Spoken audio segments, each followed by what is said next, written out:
తల్లిపాలు బిడ్డకు అమృతంతో సమానమని కడప జిల్లా కలెక్టర్ శివశంకర్ అన్నారు. ప్రపంచంలో నేటి వరకు తల్లిపాలకు ప్రత్యామ్నాయం ఏదీ లేదన్నారు. శిశువు ఆరోగ్యంగా ఎదగడంలో తల్లిపాలు కీలక పాత్ర పోషిస్తాయని తెలిపారు.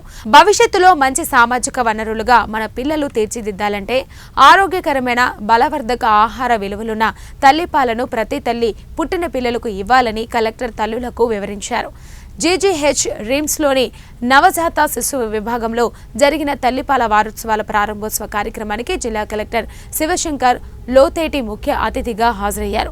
శిశు మరణాల నియంత్రణకు ప్రపంచ ఆరోగ్య సంస్థ విస్తృత ప్రచారం చేపట్టిందని, అందులో భాగంగా ఏటా ఆగస్టు మొదటి వారాన్ని ప్రపంచ తల్లిపాల వారోత్సవంగా 1992లో ఐక్యరాజ్య సమితి నిర్దేశించింది. ప్రపంచ తల్లిపాల వారోత్సవాల సందర్భంగా ప్రభుత్వం అనేక కార్యక్రమాలు చేపడుతుందన్నారు. ఈ కార్యక్రమంలో RDO Venkatapathi, RD APVVP Srinivasulu, ICDS PD Srilakshmi, DHO doctor Nagaraju తదితరులు పాల్గొన్నారు.